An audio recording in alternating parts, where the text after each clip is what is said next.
listening to the Jersey Guys Podcast, the show that talks about hard rock, heavy metal, AOR, and West Coast music.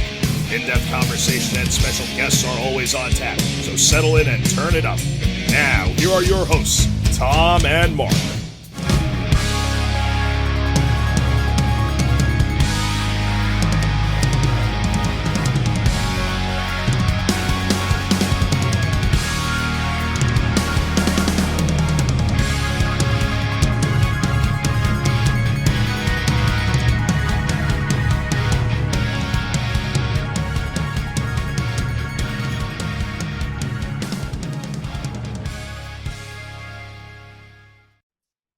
Hey, Neil, thanks for joining us on a podcast. Appreciate it. Hi, guys. Thank you. Nice to meet you both. Yeah, really same nice. here. Good. Pleasure. Yeah. Thank you. Well, we're going to take you through your whole career, your whole history in music, and I guess we'll start with Wild Horses. It's a band that maybe a lot of people aren't maybe super familiar with, but maybe you could tell us a little bit about that band. I guess the debut came out in 1980, was it? It was actually the album. I think the album came out in 80. We formed in 1978, and it was Brian Robertson from Thin Lizzy, Jimmy Bain from Rainbow and Dio and all that, and initially Kenny Jones of The Who was when I auditioned. Kenny Jones of The Who was playing drums. He quickly went, but I got the job with them. But I was very much an unknown. I'd done a bit of work with. I don't know if you've heard of Gilbert O'Sullivan, who's a singer-songwriter, and I did some work with him, but I did lots of things. I was a singer and whatever. So I just answered an advert in one of the music papers here in England, and it was really good. It was a very much a sort of a throw you in at the deep end rock and roll experience, because they were very rock and roll, those two, Jimmy and Brian. So yeah, it was great. But we did a lot of touring. And a lot of small gigs, but never really, the band didn't really take off particularly, which is a shame, because there was a lot of effort went into it, but it didn't really take off in the way that I think they all hoped it would, Yeah. Well, I got a question for you about that first album. Why was there not a proper frontman singer as part of that lineup? Because I do, in retrospect, and even from back there when the album came out, I do think the fact that Bain sang kind of held the album back somewhat. Yeah, I did. It's difficult. I mean, I think Brian did some singing, but I don't know. It's hard. I'm not, because actually when I came to them, I was a lead singer, which is very bizarre. I was the lead singer with the band that I'd been in. But Jimmy just took it on. He had a characterful, quite a characterful voice. But I don't know whether it probably did need a frontman singer. Right. That's what we felt at the time. I remember when the album came out that it lacked a proper frontman. Yeah, I think very well intended, and some of it sounds, funny. Phil Mogg said to me the other day, he played something on YouTube, and he said he didn't realize that Jimmy was the singer, yeah, I mean, Jimmy had quite a nice voice. It just wasn't distinctive as such, Right. But some of the parts worked quite well, but it did. You're right, it does.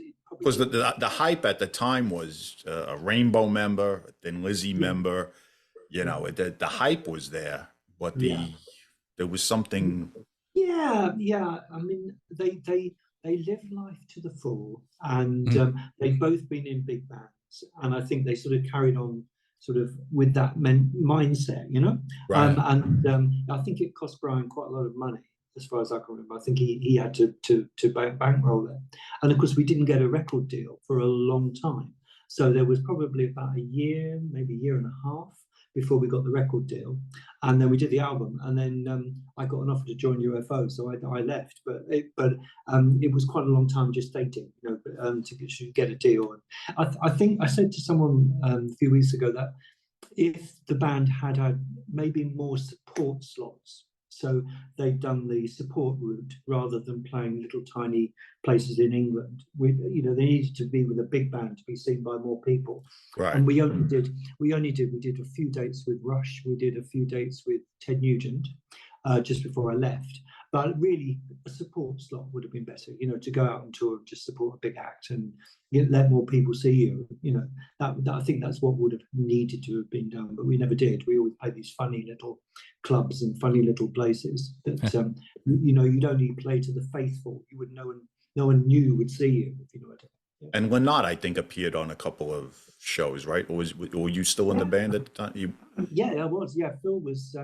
He played. He used to come along and join in. Scott Gorham as well. There was a sort of like a tradition with that band of having people to come up and guest. So at some point we'd had Mick Ralphs, we'd had Michael Schenker, we'd had a whole host, Ronnie James Dio, had a whole host of people come up and just sort of sing on the encores or play on the encores or whatever. Oh, wow. So yeah, so it was there were quite a few kind of come and gone through the years. And in fact with Gary Moore, it was the same thing. We always had people come up and play or whatever, during an encore, Yeah. Well, you talked a few minutes ago about, how after the Wild Horses album, you went on to UFO.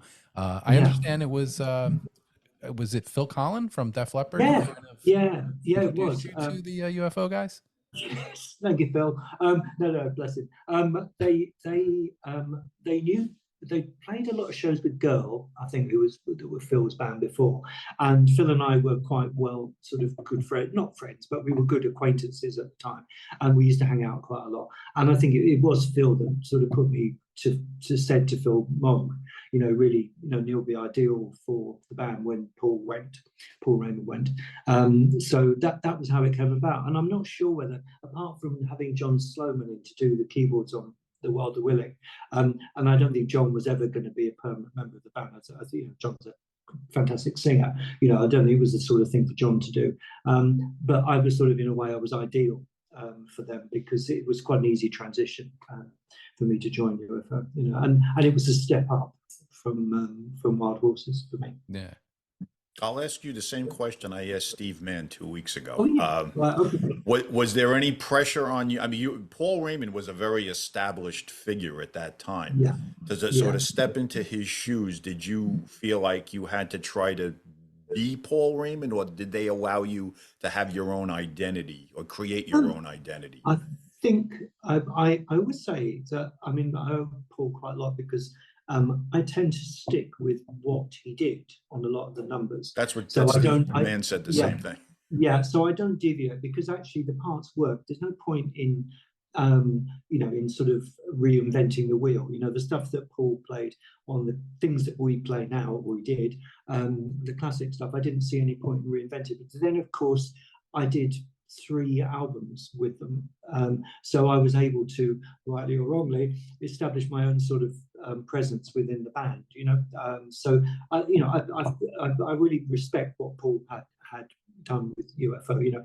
I don't think I ever felt, I saw UFO once before I joined them. This was years ago when I was with Wild Horses, so I didn't really know that much about them. I knew some of the songs and whatever, but I didn't really know them. So in a way, it wouldn't faze me to go into the band, because I'd not really followed them particularly. I was, like I said, I was aware of them, but I hadn't followed them. So therefore, I didn't know much about Paul at all. So plus you were in this was a different incarnation of UFO with Paul Chapman. They were only one album and tore into the Schenker period. So I guess with you and Chapman, it was kind of like a new dimension of sound for them.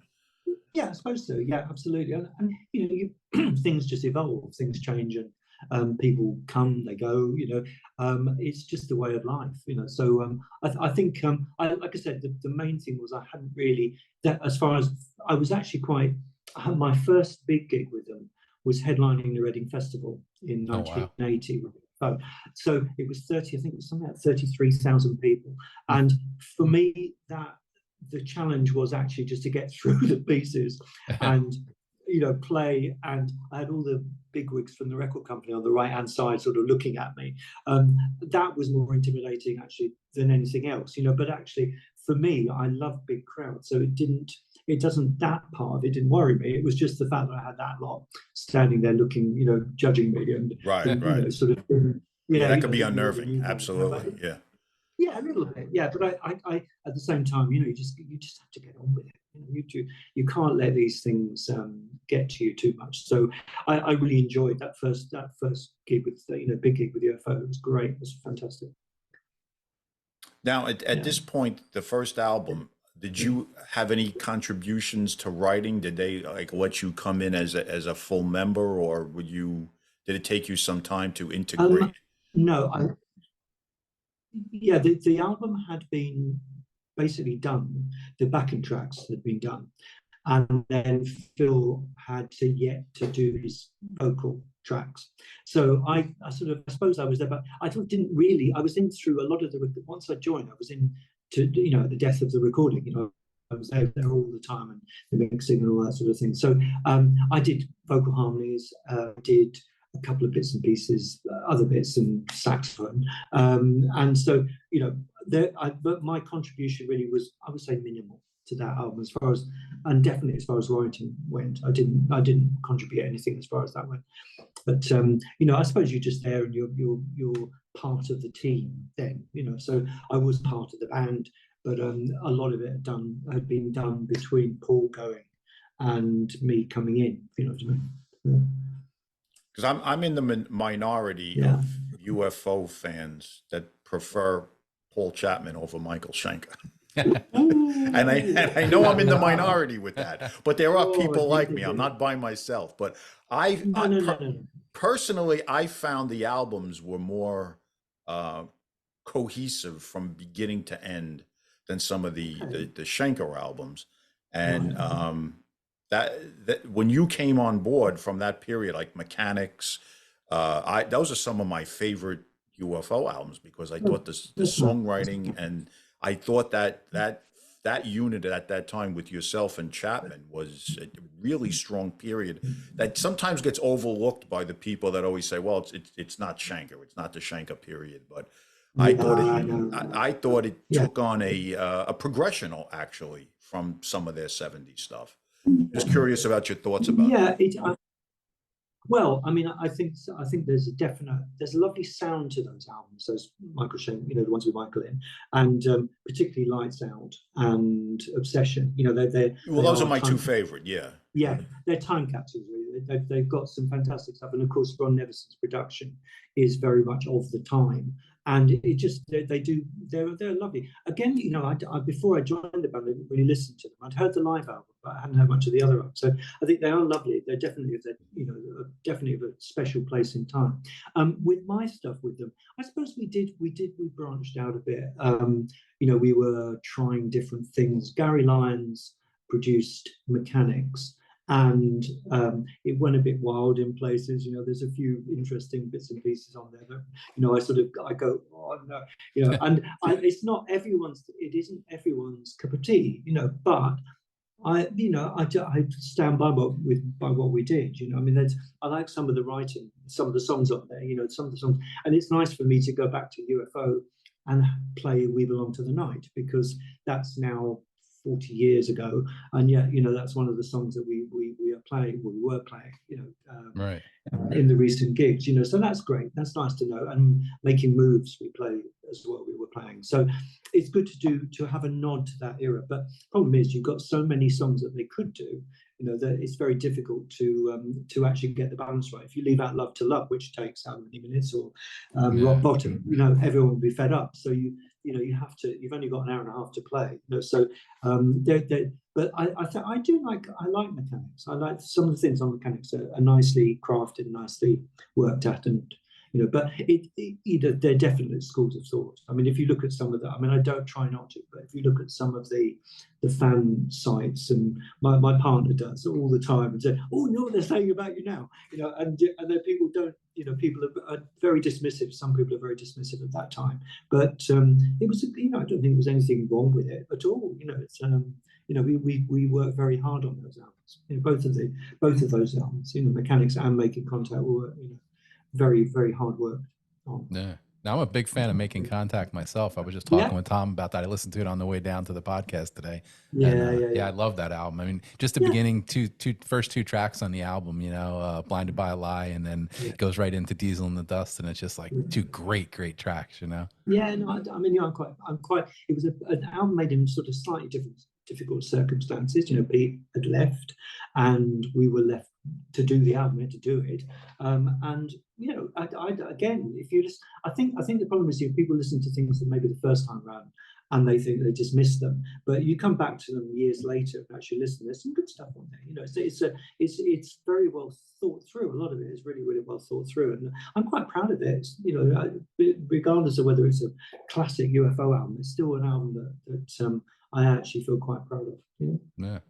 Yeah. Now, was Billy Sheehan on that album at all, or he just did the tour? No, he just did the first part of the European tour. He had the lucky job of coming with us to Poland. Poland at the time wasn't a great place to go to. It's a lovely place to go to now, but Poland at the time was in martial law, and it was we were the first band to go there. I think for years, you know, and that was a bit of an interesting experience. But Billy didn't play on the album, but we thought Billy was ideal. You know, Billy's got a great sort of stage persona, and he was always, his name was always around. It was always being bandied around. So he did the first part of the tour, and then Paul Gray did the second part of the tour. Oh, it was Paul Gray, okay, because Paul Gray later was with UFO after you had left. That next thing, the Misdemeanor incarnation. He was part of that. Yeah, so Paul was more in the Pete way of playing, whereas Billy, you know, Billy's a virtuoso. You know, he's you know, so you know, I think Billy brought his own thing to the band, you know, definitely. But on the album, it was Paul and myself playing the bass. So I think we split it up. Paul played something like 60% of it. I think I played 40%. I can't remember. But so we just played it. So whoever sort of did what, you know, we just sat and played the backing tracks with Andy, and then put all the other stuff on. So, but some of it's me, some of it's Paul. So at that point, was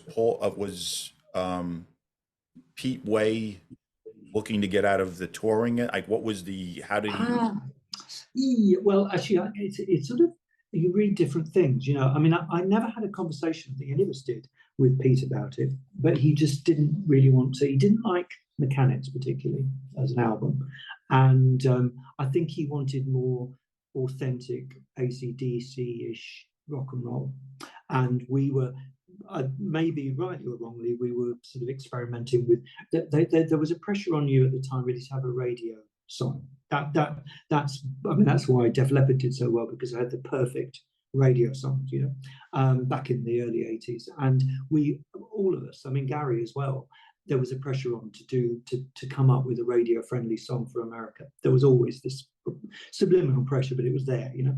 And I think we sort of experimented with things. We didn't sell out, but we were trying to do our sound, but with that. And Pete didn't really like it very much. And I think that's why Pete went, and he wanted to do more straight ahead rock and roll than we were doing at the time. I mean, it's nice that he came back to the band, you know, but he just didn't like the Mechanics particularly, you know. And listening back, I can see what he meant. I mean, I can see what he meant from his perspective, you know. But Pete was very much the heart of UFO, you know. So something slightly went after Pete went, you know. But it was all a bit chaotic anyway. I mean, the whole band at that time was very chaotic, and it's not something that no one knows about, you know. It was fairly wild. Oh yeah, no, I mean, I've read his book, and I've read all the surrounding books around that period of time. So it's, by the way, I'm not a cross-dresser, just so you know. Somehow in Pete's book, in Pete's mind, I don't quite know where that came from. They probably made good copy, but there was something about, I mean, obviously, you know, gay man, but he got in there somewhere, and it was hysterical. I think it must have been my wife's clothes, I don't know, but whatever at the time, you know. But it was quite funny. When I read it. I just sort of thought, Pete, really, you know. So anyway, but just for the record, folks. Yeah. Well, anybody that's read that book, wouldn't be offended by anything he says in it. No, because no. that is the most telltale. I remember when I finished that book, I was telling my friend, it's the only rock book I've ever read that I was depressed at the end of the book. No, actually, unfortunately, yes, I mean, in a way, it could have been such a good ride, you know. And there were parts of it. I mean, I read little bits of it, but it was just also, like you said, it was a bit depressing in it. I mean, It really was, yeah. Shane Pete's lifestyle and his choices weren't Right. the best, you know. And he's put it all out there for everyone to read. It's like, so, but there we go. Have you seen Ross Halfin's picture book of Pete, about Pete? Ross Halfin did after Pete died, he did this fantastic book of photographs that he had taken. Ross is like a celebrity rock photographer, you know, of all time. And it's a fantastic book. It really, really And is good. it's all just Pete. It's all Pete Way. It's Pete, but Pete with mainly with UFO, obviously, a little bit of Pete with Ozzy Osbourne, and then it stops. But I think I actually may have that book. Yeah, I have so many I have so many music books. I forget what I have. I think is he on the cover? Pete playing the yeah. And it's shot like he's like gigantic. I have that book. It's incredible. It's such a brilliant book. And if I was going to look at something about Pete, I would look at that book rather than Pete's novel. You know, I'd rather look at that, because that is, you know, it's fantastic. It's a really, really good tribute. Well, he was an iconic figure. I mean, even Steve Harris has said, I've copied everything from this guy, from the way he dressed to his stage poses to he really was like a bass icon.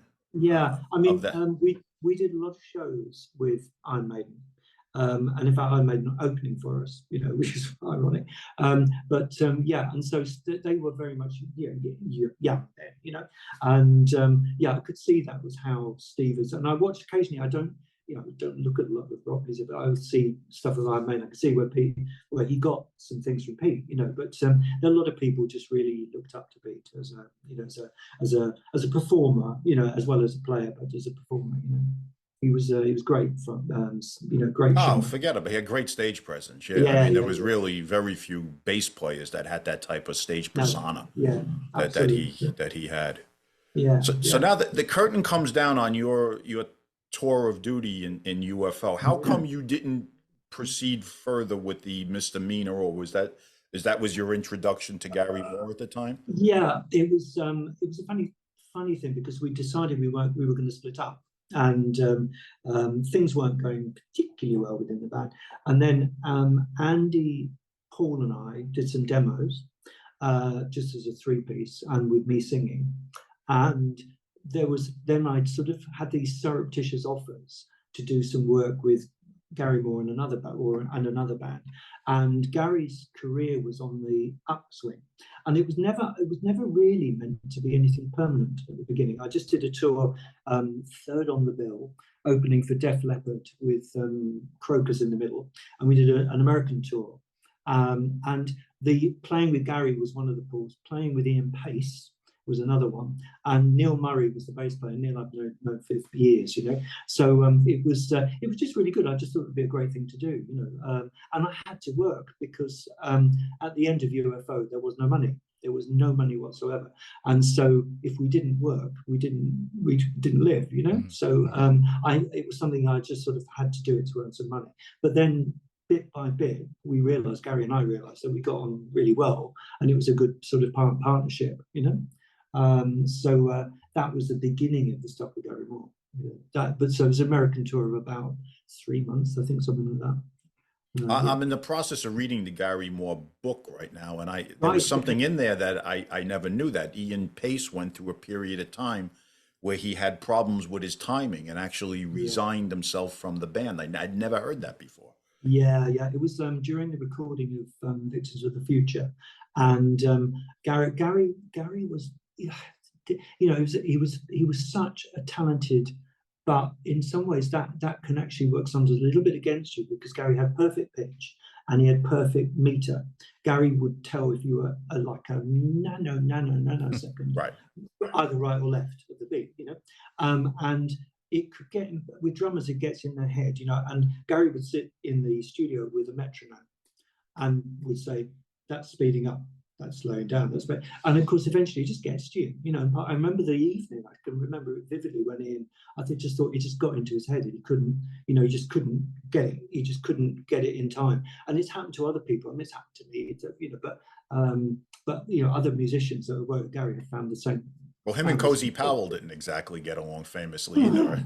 Yeah, you know, again, I think the problem with that is that by the time, I mean, he had worked with Cozy before, and Cozy's, I mean, a powerhouse drummer, you know, but by the time Cozy came to join us, Gary had been working with drum machines in the studio. So Right. Wild Frontier and After the War were recorded with automated drums. So, and Gary had programmed every single fill, every single drum pattern for the songs. So when it came to the rehearsals, Gary said, I want to play it like that. And of course, you don't really tell Cozy, or, you know, it didn't sit well with him, because it would have been great. But of course, Gary just wanted it done like he'd written it, because he saw them as parts. He didn't see them as just like someone playing the drums, you know. So that became a real sticking point with Cozy. So he didn't really fall out with it, but it was just unfortunate that it just didn't work, because he needed someone a little bit more malleable. And I think Cozy was just not, you know, he was a talented, principled man, and he was Cozy Powell, and he would Right. Well, he was an established figure. Yeah. I mean, at that stage of his career, you couldn't really dictate to him. Yeah, you know, I just think he just didn't want to do it badly enough to, you know, to be told what to do and be. Well, I mean, I never thought of us as backing musicians, but we were definitely supporting Gary. You know, that was our purpose. Myself, Bob Daisley, and the endless cast of drummers. You know, we were very much, and I never thought of myself more than the second lieutenant, you know, first lieutenant to Gary's general. You know, it's not anything I have a problem with. I find that role very, very comforting. It's something I work well with. I don't want to be center, you know, I don't want to be center stage. I don't want to be the one that's got the bother of being the main man, you know. So for me, my position with Gary worked really, really well, and within UFO works really well as well, because I feels the front man, you know. So it's perfect. Well, the rumor was back then that Gary Moore became really obsessed with the Use Thrall album. And yes, he liked it. Right, Yeah. and the drumming, that massive drum sound that was on that album. Yeah. And that's when it started with his, you know, being very picky with drum sounds and timing. And yeah. I think it started a little bit before then. Like I said, with Vixen of the Future, what was ironic was, in a way, because we had, because Neil Murray went at the same time. So we had the nucleus of the band was myself, Gary, Ian, and Neil Murray, and both Neil and Ian went during that period in recording Vixen of the Future, and we had different drummers in, and in the end, the one that nailed it was Bobby Chenard. I don't know if you heard of Bobby Chenard, but Bobby Chenard, Billy Squire, and Bobby, bless his heart, was the most shambolic person I've ever met in my life, and he was like all over the place with all arms and. You know, but for some reason he just managed to. Gary was happy with the way he locked in. So it's a lot of Bobby on that album. And then because of the Hughes Thrall thing, we got Jeff Glixman to produce, I think, and Gary Ferguson, who was the drummer. He was the drummer on that album. Yeah. So Gary came and played with us. And of course, initially, Glenn Hughes was going to be in the band as well. Right. So we had some time where Glenn sung on Run for Cover, and then that didn't work out very well. So Glenn went, and then Bob came back in again. So Bob Daisley was in and out over the period of time because he went to Aussie and he was doing various things, you know. So Bob became the permanent bass player after that. He was our permanent bass player to the end. But I mean, Glenn, it would have been fantastic with Glenn, because I mean, I was always, when I was a young whippersnapper, Glenn was one of my heroes. You know, he was absolutely one of my heroes. Oh, me too. Yeah, me too. You know, so yeah, and although I don't think he actually ever noticed I was there, it was quite nice. It was quite nice to actually be doing demos. We did a lot of demos, and then he was, you know, sung in the studio and whatever for that album. But it was great having him there. It's just a shame again it just didn't work out. You know, just I don't think there can be, like Gary said at the time. You know, Glenn wanted billing and, or, you know, more of a presence, and Gary said, well, I can't call it Gary Moore plus Glenn Hughes plus Neil Carter plus whatever. You know, he Right. just it was always called Gary Moore. You know, so, and that wasn't an ego thing of Gary's, it was just how it was. It was Gary Moore, you know. So yeah, so that was really so that was where the drum sound and that sort of thing came together. And we had Mike Stone do a couple of tracks, I think, as well. There's quite a few producers on that. Now, were you with Gary Moore at all any period of time when John Sloman was there? No, John. He predated you, right? Yeah, actually, funny enough, I followed John into two bands.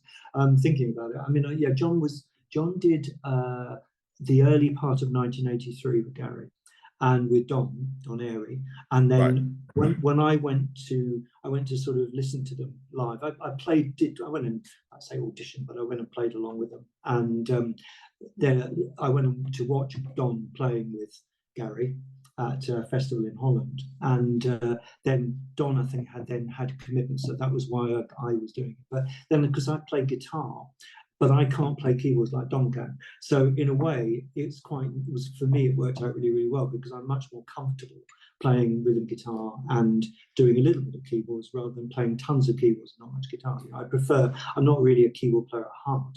You know, I am more of a guitarist. That's how I feel. That's how I see myself. You know. So the reason I brought up John Sloman is because as a fan back in the day, me and my friends we felt that Sloman would have been perfect for Gary Moore, because we all wanted to see Gary come away from the microphone, because honestly, he sounded great in the studio. He sometimes was compromised live, and it just felt that a guy that with that type of guitar presence, you kind of wanted him just to have the good front man and let him play away. And when Sloman was part of it, I kind of felt like, oh, this, and that it fizzled out pretty quick. And was there any feeling with him that was he anti a front man, or just he never found the right one? I think perhaps he never found the right one, but also, again, it's like I say, this emphasis of Gary Moore, you know. So if you're Gary Moore, Gary's voice, I have to be honest, I mean, it did get incredibly good as time went on. It was a bit screamy. I'm sorry, Gary, it's a bit mean, but it was a little bit, you know, I think if you listen to some of it now, if you listen to some of the live stuff now, it's a bit forced and a bit screaming. I think it took him a while to settle, but then some of the songs, you know, like Empty Rooms, you know, he sung beautifully, and so there was a lot of good, but there was a lot of the stuff we did, like Victims of the Future, like Murder in the Skies, they were quite screamy. Yes. So I think he found with me, he could give me some of the singing, and then it would give him a bit of a break. He could concentrate on his guitar, and that was how that really worked. And I think that worked really well for us, because he was still the center of, you know, the attention, but with me doing a bit of singing, it took the load off him a little bit. We were actually talking about that before we went on the air. We were talking about the Stockholm video with Daisley, yourself, and Singer, and I was telling Mark, I think that was the best Gary Moore lineup. And you accented his vocals a lot on that, and for the better. Like you covered a lot of those areas that, you know, normally he would struggle with without overtaking his vocals. It really worked out, I thought, great. And anything with Bob Daisley always works out great too. So. Good old Bob. You know, that guy is magic. So with you, Daisley, and Eric Singer's another question. How did he come upon Eric Singer, who was pretty much of an unknown at the time? Yeah, it was through Bob, actually. Bob had done something, I think it was something, was it to do with Uriah Heep? Anyway, somewhere along the line, he'd come across Eric in some shape or form, and we had auditioned. I can't tell you the amount of drummers that we auditioned over the time, and famous drummers as well, and sons of famous drummers. And, you know, we had Ringo Starr's son, we auditioned, I think Jason Bonham came to play with us a little bit. I might be wrong about that, I might got that wrong. We had, you know, all these really sort of known drummers as well, you know, Ted McKenna, you know, there were loads of people. And Eric came along, and there was something very special about Eric. And it was my favorite particular lineup. It really was. I just think it visually, it had a kick to it, you know, I mean, Eric suffered again from Gary's obsession with time, you know, and Gary would be screaming at him that he was speeding up and, calling him everything under the sun. But I think Gary, it really gelled, as a unit. We really gelled personally and on stage. They were lovely times. Those are my favourite memories of that band. Was that tour, was that Wild Frontier tour. It was fantastic. It was really, really good. So Eric just appeared. I hadn't heard of Eric at all, but I think it was through Bob Daisley. Okay. Yeah, because they had worked together on Iommi's. That's what it is. Yeah, I knew there was something. Yes. There was some sort of connection, either Uriah Heep or Black Sabbath. But I lose track sometimes. Yeah, no, you need a scorecard for back in the '80s. Yeah. Oh well, Tom and I were saying, the people you've played with and the projects and the bands you've been in over the years, it's the who's who of the classic British rock. 80s British hard rock. Yeah, it's the best of the best. Yeah, they come, they go. Particularly like I was saying about the drummers. That still mystifies me. And I think I worked out there. I think I played with Gary. I played with something like 11 drummers. Wow. Over the period. So that was not just the 80s, but then the one in the 2010 incarnation. So that made it 11 or 12, I think, something like that. Wow. So it's amazing. It's just amazing. But I was sort of always amazed I was still there, until until I wasn't, So yeah. Now that lineup was together up until he went to the blues. Did that lineup? I'm not really sure of it. No. In fact, what happened was Eric went off. I think he joined Badlands. In 80, probably late 88. Yeah. And so we had to start the tour with the After the War tour, and Cozy had been in the studio overdubbing drums, and so we had Cozy initially for the rehearsals, but then that didn't work out, and then Chris Slade came in. That's right, Chris Slade was involved. Yeah, that's right. And in fact, Chris was the drummer for that entire tour. So okay. Chris, so we didn't do America that time. We just did all over Europe and Japan, and then we finished in Edinburgh. That was the last gig I did with him of that lot. So of that era, but that was something like May 1989. May 89. Yeah. Now, was there a feeling amongst the band that Gary Moore was basically going to totally ditch hard rock and heavy metal and move into another genre? Yeah, well, the strangest thing was it was a very odd situation, because they used to have these blues jamathons during sound checks, because we always did a sound check.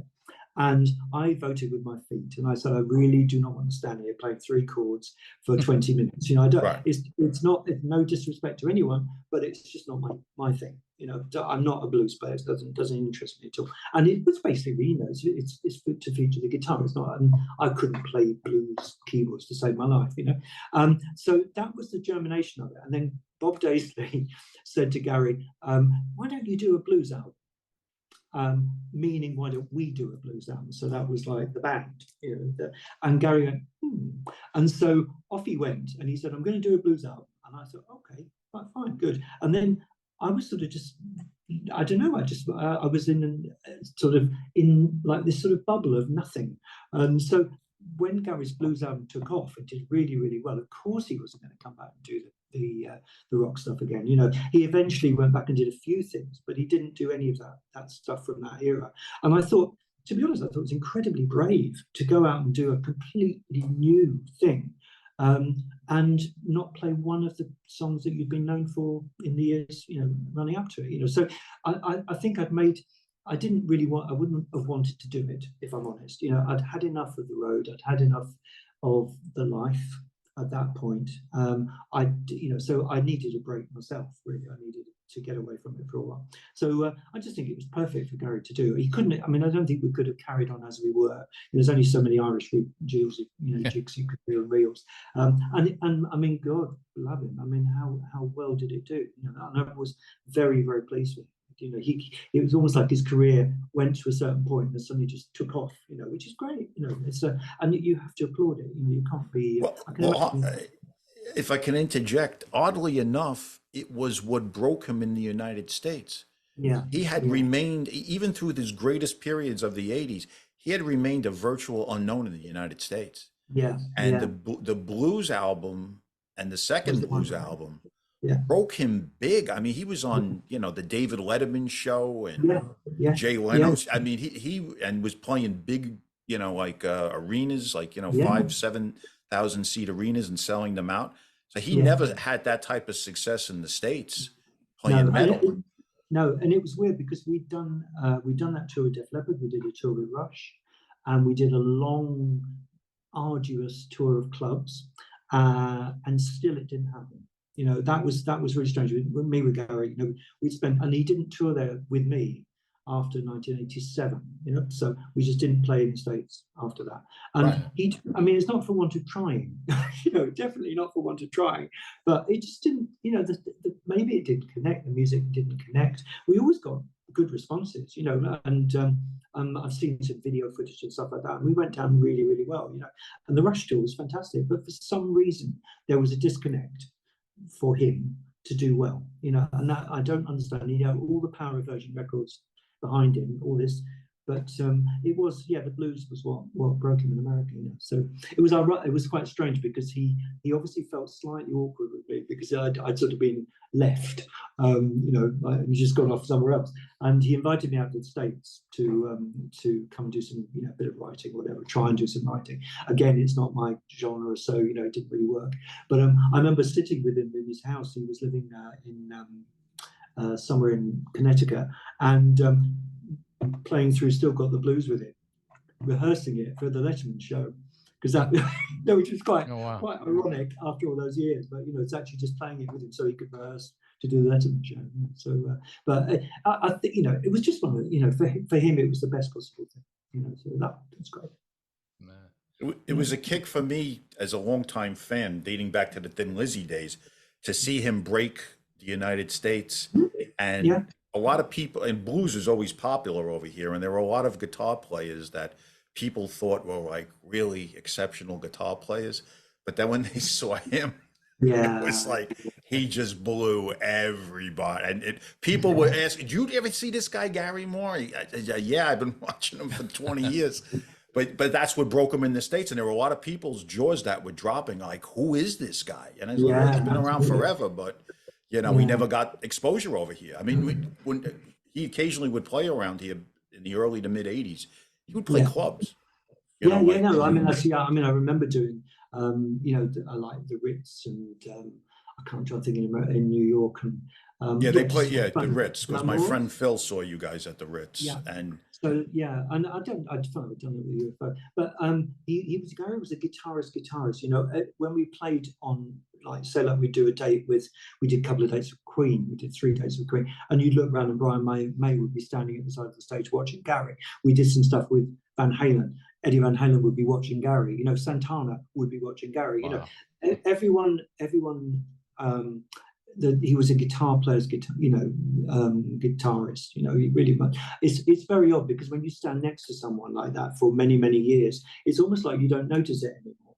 You don't notice the sheer brilliance of it. But I just got used to standing next to him every night, and I often didn't even listen. You know, it's weird, isn't it? I just wasn't listening to what he was doing. I wasn't standing there going, "Wow," every night. You know, it's just occasionally you'd go, "Oh, Gary," and then, but I'd heard him play so brilliantly for so long that you, in a way, it's like having the best ice cream every day. You know, you just in a way you just don't notice it, you know, after a while. But he was an inspirational player, definitely. if you watch some of the stuff when he was in Thin Lizzy, there's a concert from Australia, live show. Now this is 78. His playing, there were very few guys that were playing like that in 1978. I mean, his playing was just off the charts. Yeah, absolutely. They had on the Phil Lynott documentary here on Friday, and there was some footage, lots of different footage, but the Gary stuff is just amazing. It's absolutely incredible. There weren't that many guys playing at that level in the 70s. No. He's so dexterous, and but again, melodic at the same time. You know, he just had everything. You know, he really did have everything. And also with Gary, you know, he could play different styles. That's the other thing. You know, if you say, "Oh, Gary, play some flamenco," he's sitting there playing flamenco. You know, Gary, you know, play some folk. You know, he had this sort of ability to pick up. And this he was in a jazz fusion band, right? Coliseum. Yeah, no, yeah. In fact, that nearly put me off joining, I tell you, because when I watched them and I saw Don doing all this wizardry and stuff, and I just thought, not in a million years, I'm not going to do this. But I really did. I thought, am I going to be able to do that? I kept saying, Gary, I don't know. It's not really what I do. I don't do all this really stuff, But as it was, it worked out all right. But I mean, so much. And the Andrew Lloyd Webber, the album that he did with Andrew Lloyd Webber, the Variations, Right. There's, you could, and in fact, if you listen to Evita, if you ever watch the film Evita with Madonna, the first thing you hear is Gary. It's that he starts the entire film. It's just his guitar playing at the beginning of it. So Gary had lots of fingers in lots of different pies. He was very very capable of doing anything. Anything. Yeah. So you kind of left music behind at that point after Gary Moore, and you didn't really you went off to be a teacher, right? A music teacher, and did some other things. But what got you back into playing with Gary again in 2010? Well, Gary's church. Do you know if I put the lights on? It's getting very dark in here. It's just getting extremely dark in here. It's 7 o'clock now. No, it's 7:15. It's getting dark. Gary's children. I taught at a school called Brighton College, which was a paying school, sort of young to 18. And that was, I had a full-time job there. That's what I did. I was head of wind and brass, and I taught the clarinet and saxophone. That was what I did for 25 years, nearly 24 years. And Gary's children went there. So Gary moved back down to Brighton, and three of his three children went to Brighton College. And Gary was aware that I was there, so Gary used to come up to my office and sit, and we used to chat. And then one day he came and he said he was planning to do a tour, like a rock tour. And I'd had a really bad day. And I have to tell you that not once in 20-something years had I ever shown the slightest desire to go back and do rock music. I put it in a little box and I put it away. I wasn't going to do it again. And I had no equipment. I had one guitar that I'd kept, and I had nothing at all, no equipment. And I didn't even listen to it. All. And Gary said, do you fancy doing it? And I went, what, are you mad? And he said, no, Dave, we can do it. We'll do all the rock stuff and whatever. And I just thought, yeah, why not? I'll just do it. And so that was how it came about. So it was just a conversation we had in my office. And I didn't leave the college. I didn't leave my job because I loved my job. So I had to do a little bit of juggling to do both. And it got slightly awkward because the school were getting fed up. I hadn't, I was having time off, and Gary wanted me to leave my job and come with him full time. But I think I was a little bit, I wouldn't say wary, but I just thought, I built this up at 25 years of this school and I love it. Why am I going to give this up? Which might sound odd to anyone that's a Gary Moore fan, but because I'd sort of found myself slightly let loose before, I didn't want to find that happening again, and I'm sure Gary would have never intended it, but I just thought, Gary, I had to think of finances and what I was doing, but it was quite nice to be able to do both. Yeah, it was quite nice to be able to do both, and the school were very understanding, and I didn't, I was able to do the shows and commit to the shows with Gary, which is good. But it was going to get awkward. Unfortunately, with Gary's passing, it did mean that I didn't have to make any decisions. But after Gary, within the year that Gary died, there was a lot planned for that year, and it was going to get slightly more awkward and leave me with a dilemma, so what I was going to do, Yeah. Yeah. Do you think he would have returned as a hard rock / metal player? Yeah, I don't know about metal, but definitely the Celtic rock. That was what you kept on about, the Celtic rock idea, and the fact that it's very strange because he was planning to do an album, so he had 3 tracks for that album. He had 3 tracks which are you can hear on the Montreux DVD thing. And so that would have 3 tracks. And then you start to think, well, we're going to write some more. So he and I were planning to write some more things. But I actually found it very difficult to come up with stuff because everything sounded like Emerald or not the Boys Are Back in Town, but everything was starting to sound very much like Thin Lizzy. And I just thought, you can't regurgitate these ideas, so you're looking for something different. And I found it very, very, very hard indeed to come up with some new stuff. And funny enough, I've been doing some writing of late, and I found it so much easier not having to say, I've got to try and write in this style. I just, whatever comes out, comes out. But, trying to write to a brief can get a little bit formulaic, and Irish music has a certain sort of set of notes and a certain set of chords and whatever, so I think that was going to be difficult, but that was what he was planning. He was planning more touring and an album. So more, he would have returned more to maybe what his last two albums were like, After the War and Wild Frontier, like that type of sound. Yeah, I think definitely Wild Frontier. I think After the War was a little bit more diverse in a way, apart from Blood of Emeralds. There wasn't such the Celtic feeling on it as much as Wild Frontier. But I think that was the idea. He wanted to do some, but with maybe a little bit more of a not so much produced twist to it, and a little bit more authentic. And maybe incorporating something of what he'd done in the previous 20-something years. It was a bit odd for me doing a set of that stuff, of all the the old songs, and then sticking in Still Got the Blues and Walking by Myself. It was understandable because they were big songs for Gary. But having said that, it just felt they felt a little bit out of place in what we were doing. But again, these are things you just do, and you sort of hope they're going to work. And I mean, he went down really well at the gigs. The gigs were fantastic. Very good. Well, I mean, unfortunately, the year after you start working with Gary again, like you said, he passed, and so now you were kind of like not doing anything again until, I guess, was it 2019 that you get the call from UFO guys again, right? I feel like the Grim Reaper.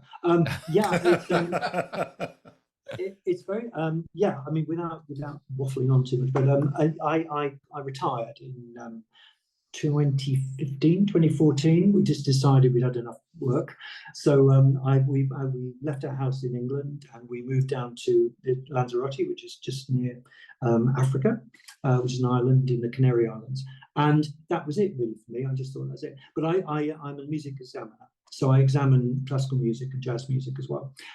So I was going back to England periodically to do that. I'd read that UFO were doing their final tour, and I thought I was going to be in England, and I thought, oh, come on, go and see them, because you're never going to see them again. I hadn't thought much about the band for a long time. I thought, I must go. I've got to go. And my cousin is the merchandising woman that worked for UFO for a long time. And I just sent her, can you just, get me a pass to go? So I schlepped up from somewhere in deepest England on the train and went to see the gig. And it was just so odd that it was wonderful. It was the last but one concert they did with Paul, and it was at the Shepherd's Bush Empire. And what struck me was how fantastically warm the whole atmosphere was. So you had the warmth of the audience towards the warmth of the band. And of course, I'd never seen Vinny, I'd never seen Rob.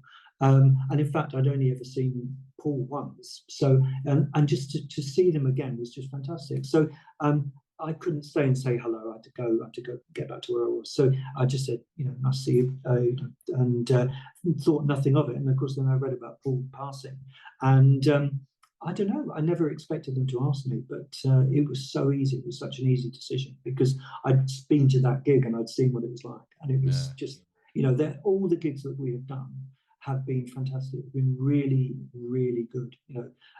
Not one bad gig out of however many we've done. We did in that pre-pandemic, and then the one we've just done in the summer last year. Just incredible. It's just so good to play with them. I just love it. Absolutely love it. Well, I think it salvaged the lineup, because I was talking to Mark before we went on the air, and when we found out about Paul Raymond passing, I remember I spoke to two of my friends. We were all UFO fans from the 70s. And we were talking about, is the band going to go on? Like we were talking about it between us. If Neil Carter was able to come back, it would not only, it would add credibility, because, Pete Way was gone, there was no Chapman or Shanker, although Vinny had been there a long time.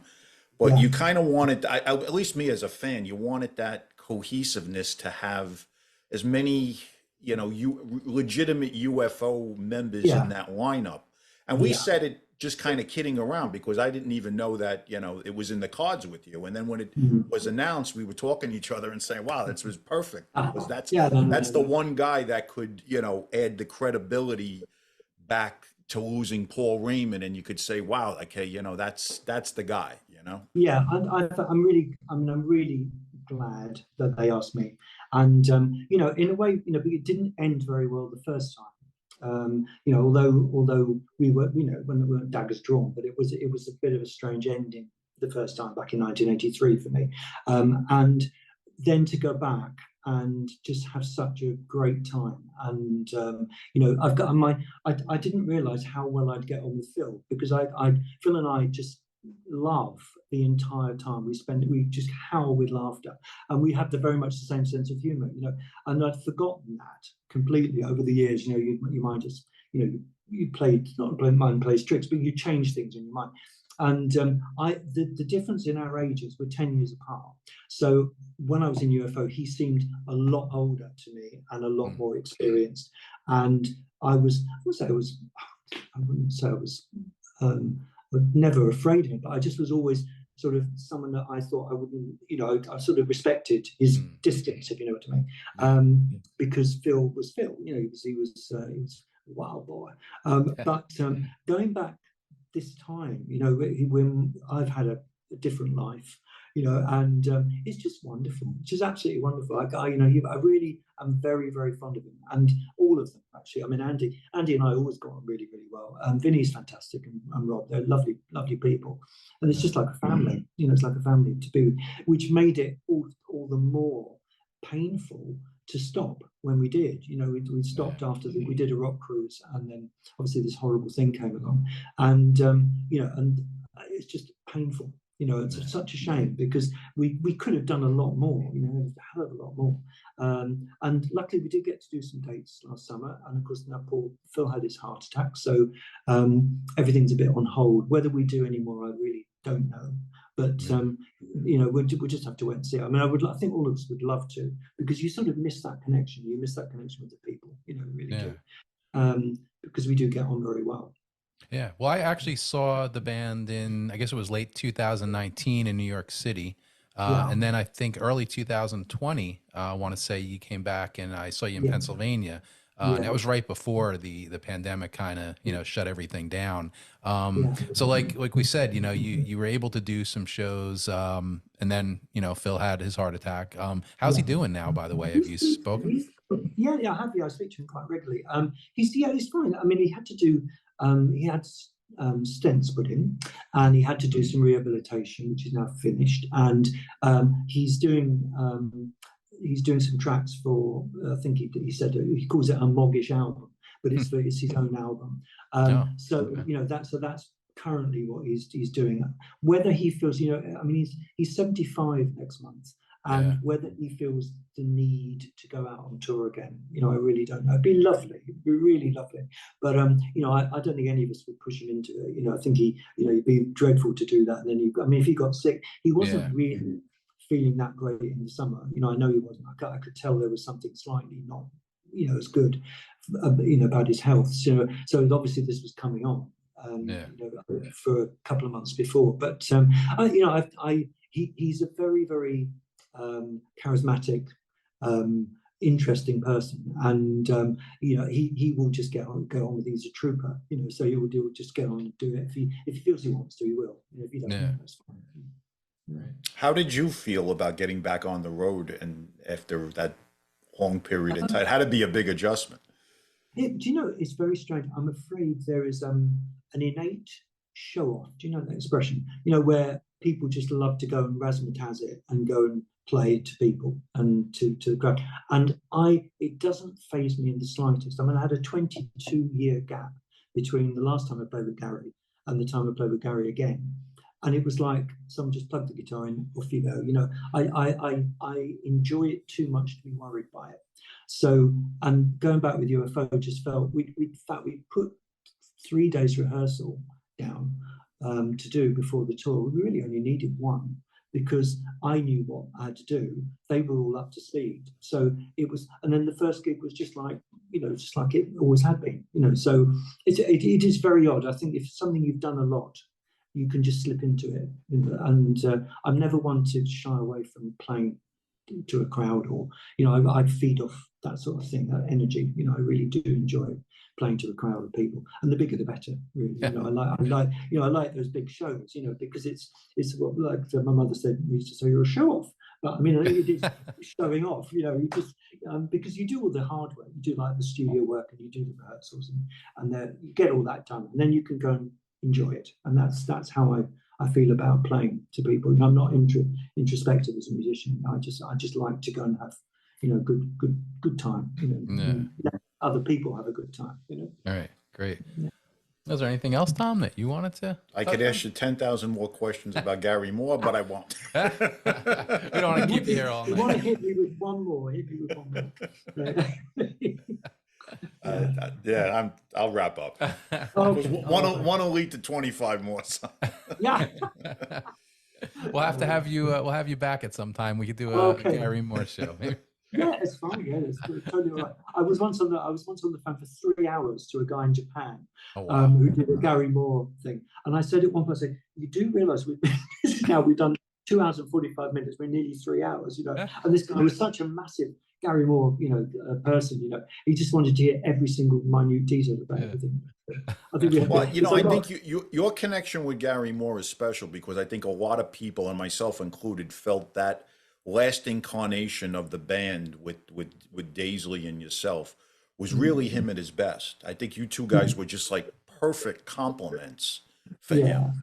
Yeah, absolutely. Bob is the most solid bass player. He's just and I mean everything he touches is gold. Yeah, he just, and it's weird because Bob he's sort of like unobtrusive. He's really unobtrusive as a player. You don't even realize he's playing. Yeah. No, yeah, but he's there all the time, and I've played with some great players. Rob DeLuca's great, but it's just that Bob. There's something about what Bob's role in Gary's band that just works like a treat, and even Craig Gruber, who came before him, was fine, good. Neil Murray, they had quite a few bass players along the way, but Bob did well. Bob, the whole vibe, the whole atmosphere within Gary's band, was perfect with Bob.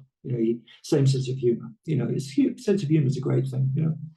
No, that was the best. And I would have liked to seen that lineup stay together and see Daisley's songwriting come into the band a little bit more. And I think that lineup could have really, grown from there. But it was also the timing was, we were getting close to 1990, and the handwriting was on the wall anyway for most bands at that time, especially here in America. Yeah, absolutely. No, I would have liked to see Bob being more involved with the writing, but Bob was always in Australia when we were doing, like, Gary and I would get together and do, write, and then Gary would write obviously a lot on his own, So, Bob was never really around at the inception of the song. So that's probably why Bob never. He did a bit on Power of the Blues. I think he had a few credits on Power of the Blues, but he did. Yeah. But he's a very talented lyricist. He's a very good lyricist. Yeah. Nice. Well, thanks for coming on. Yeah, Neil, we appreciate it. We appreciate your time tonight, and hope you had fun, and we had a good time, and maybe we can have you back again at some point. Anytime you want. Yeah. Okay. Great. Love to see you guys. Okay. Thanks, Neil. Thank you. Take care. Take care. Bye.